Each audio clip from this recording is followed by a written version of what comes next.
যে আজ কিন্তু পদ্মা সেতুর সমাপনী দিন এবং সেখানে একটি অনুষ্ঠানের আয়োজন করা হয়েছে, সুধী সমাবেশের আয়োজন করা হয়েছে। সেখানে প্রধানমন্ত্রী শেখ হাসিনার যোগ দেবার কথা রয়েছে। বাংলাদেশে বর্তমান সরকারের আমলে যে কয়টি বড় ঘটনা ঘটেছে তার মধ্যে সবচেয়ে বড় ঘটনা নিঃসন্দেহে পদ্মা সেতুর উদ্বোধন। এবং পদ্মা সেতুর উদ্বোধন শুধু নয়, মানে পদ্মা সেতুটা তৈরি হওয়া, এই চ্যালেঞ্জটা নেয়া সারা বাংলাদেশের মানুষের যে নিজস্ব অর্থায়নে পদ্মা সেতুর মতো একটা বড় প্রকল্প বাংলাদেশ করতে পারে এবং তাতে করে দক্ষিণাঞ্চলের সঙ্গে রাজধানীর এবং উত্তরাঞ্চলের যে যোগাযোগ ব্যবস্থার যে উন্নতি, সব মিলিয়ে একটা যুগান্তকারী ঘটনা, একটা ইতিহাস সৃষ্টি হয়েছে পদ্মা সেতু। এবং প্রধানমন্ত্রী সেই অনুষ্ঠানে আজকে যাচ্ছেন এই প্রকল্পটির সমাপনী ঘোষণার অনুষ্ঠানে। সেখানে কি অবস্থা চলছে আমরা একটু জেনে আসি। আমাদের সাথে মাওয়া থেকে যুক্ত হচ্ছেন সহকর্মী শাহ আলম ইসলাম। শাহ আলম, অনুষ্ঠানের প্রস্তুতি কেমন দেখছেন? এখনো মানুষজন, যেহেতু আবহাওয়া পরিস্থিতিও খারাপ, বৃষ্টি হচ্ছে, আপনার এলাকায় বৃষ্টি হচ্ছে কিনা জানাবেন। এবং এই বৃষ্টি উপেক্ষা করেও কি মানুষ আসছেন এই বিশাল একটা আয়োজনের অংশ হতে?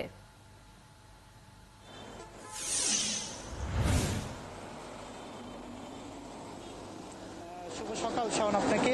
প্রথমে জানিয়ে রাখি যে পদ্মা সেতু কিন্তু দক্ষিণ অঞ্চলের আর এই অঞ্চলের মানুষের আবেগের বিষয় নয়, এটি সারা বাংলাদেশের মানুষের একটি আবেগের বিষয়। আর জানেন, সকাল থেকে কিন্তু এখানে বৃষ্টি না হলেও কিন্তু আপনার আবহাওয়া কিন্তু একটু মেঘাচ্ছন্ন রয়েছে।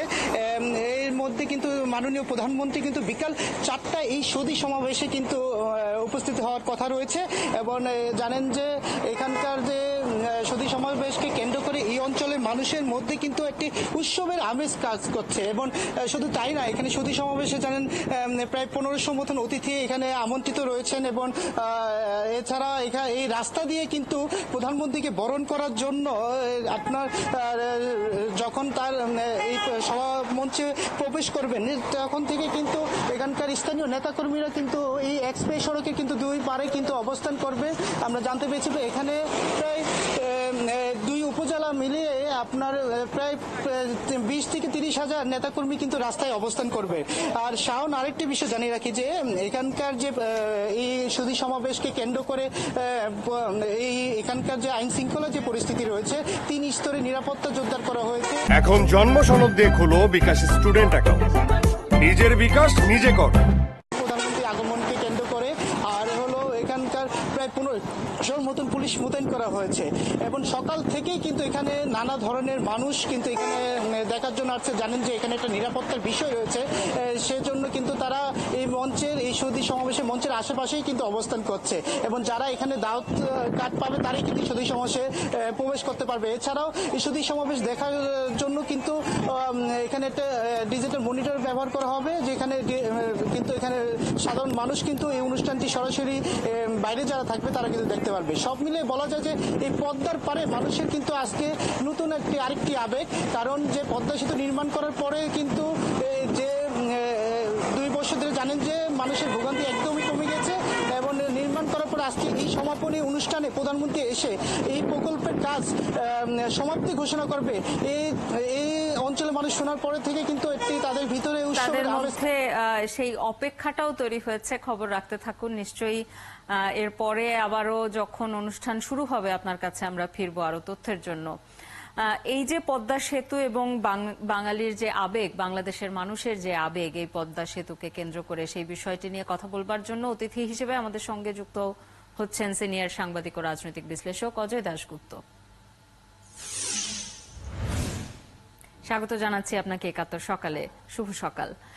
এই যে পদ্মা সেতুর আজ সমাপনী অনুষ্ঠান হতে যাচ্ছে এবং আমাদের সহকর্মী যেটি বলছিলেন আপনি শুনছিলেন নিশ্চয়ই, যে এটি পুরো বাংলাদেশের মানুষের একটা আবেগের বিষয়। আপনি কিভাবে দেখছেন এই বিষয়টিকে? ব্যক্তিগতভাবে যদি বলি, আমি নিজেও এই আবেগে আপ্লুত। মানে 8 ঘন্টা, 10 ঘন্টা, 15 ঘন্টা দক্ষিণ পশ্চিমাঞ্চলের মানুষ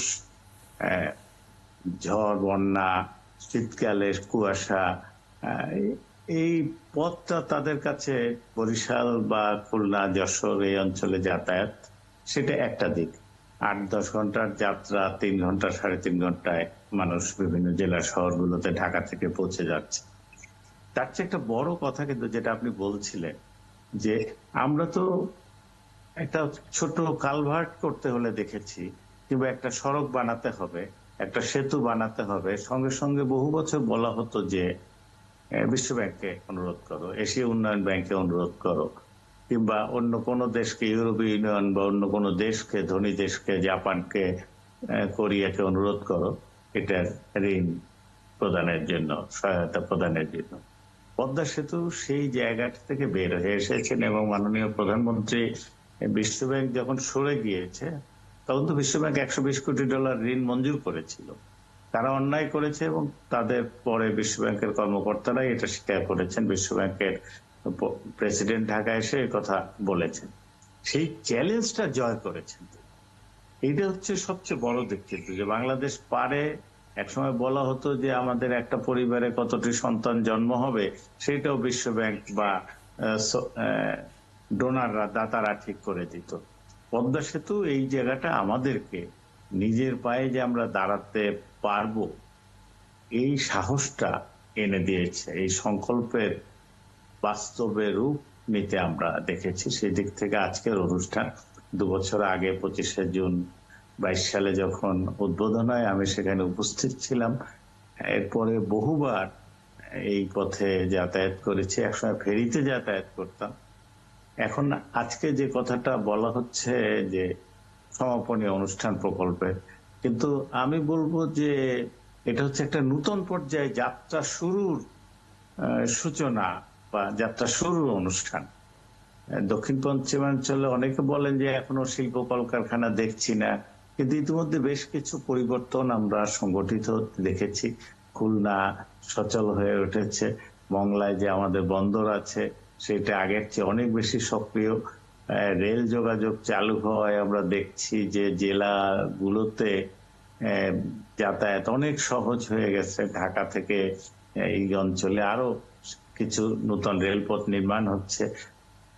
আমাদের বেনাপোলে যে স্থল বন্দর ভারতের সঙ্গে বাণিজ্যের, সেই বন্দরটি আগের যে কোনো সময়ের চেয়ে সক্রিয় এবং এই পথটি আমাদের ট্রান্স এশিয়ান হাইওয়ে, রেল এবং সড়ক দুইটা যোগাযোগের জন্য গুরুত্বপূর্ণ। এই সেতু, রেলপথ, সড়কপথ প্রধানমন্ত্রী ভারত সফরকালে সম্প্রতি এসব চুক্তি হয়েছে।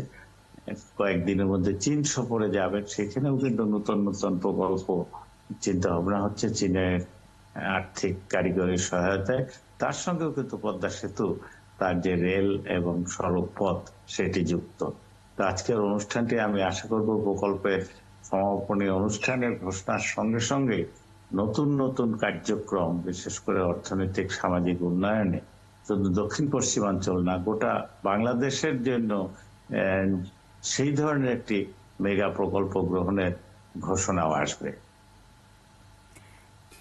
এই যে শুধু একটা মেগা প্রকল্পের শুরু অথবা শেষ, সেই জায়গা থেকে নয়, আপনাকে যদি আমি একটু বলতে অনুরোধ করি যে এই পদ্মা সেতুর কাছ থেকে আমাদের শিক্ষণীয় অনেক কিছুও তো আছে, যে আমরা এত বড় একটা প্রকল্প কোন রকম দুর্নীতি ছাড়াই করতে পারি। কারণ আমরা জানি যে পদ্মা সেতুর শুরুর দিকে দুর্নীতি নিয়ে কথা হয়েছিল, সেটি প্রমাণ দেয়া হয়েছে সেখানে কোনো দুর্নীতি হয়নি। অথচ এখন যখন বড় বড় দুর্নীতির খবর আমরা দেখছি, সেই জায়গা থেকে যদি একটু তুলনামূলক আলোচনা করেন যে আমরা সামনের সময়গুলোতে আমাদের এখন সামনে যতগুলো বড় প্রকল্প আছে সেই প্রকল্পগুলো বাস্তবায়নের ক্ষেত্রে পদ্মা সেতু থেকে আমরা কি কি ধরনের শিক্ষা নিতে পারি? শিক্ষা হচ্ছে সবচেয়ে বড়, পদ্মা সেতু একটা চেতনা যে এই বিশ্ব ব্যাংক বা অন্যান্য যুক্তরাষ্ট্র তাদের যে কর্তৃত্ব সবকিছু, তারপর পাশাপাশি আমরা নিজেরাও অনেক বড় বড় প্রকল্প গ্রহণ বাস্তবায়ন করতে পারি। এবং দুর্নীতি প্রশ্নটি যে বললেন, বঙ্গবন্ধু কন্যা শেখ হাসিনা কিন্তু বড় ধরনের একটি ঝুঁকিও নিয়েছিলেন। তার পরিবার, তিনি এবং তার পরিবার, তাদের উপরে কিন্তু অভিযোগ তোলা হয়েছিল যে পদ্মা সেতুর কাজে দুর্নীতিতে যুক্ত রয়েছেন যারা, তাদের মধ্যে এই পরিবারের সদস্যরাও কেউ কেউ রয়েছেন। এই চ্যালেঞ্জে জয়ী হয়েছেন শুধু দেশের মধ্যে না, আমাদের দুর্নীতি দমন কমিশন কিন্তু বলেছিল যে এখানে দুর্নীতি হয়নি। মহামান্য রাষ্ট্রপতি এখন যিনি, তিনি তখন দুর্নীতি দমন কমিশনে কাজ করেছিলেন এবং তিনি এই দুদকের কাছে যে মামলা অভিযোগ এসেছিল তার নিষ্পত্তিতেও ভূমিকা রেখেছিলেন। পরে দেখা গেল যে কানাডার আদালত বলছে যে তারা দুর্নীতির একটা হাস্যকর অভিযোগ, গাল গল্প নিয়ে এসে বাংলাদেশকে হেয় করার চেষ্টা হয়েছে। একই সঙ্গে কিন্তু বাংলাদেশের সর্বত্র এটা প্রতিষ্ঠিত হয়েছে। এখন যে আমাদের দুর্নীতি দমন কমিশন তখন একটি সঠিক অবস্থান নিয়েছিল, সেটা হচ্ছে দুর্নীতি হয়নি সেটাকে প্রমাণ করা।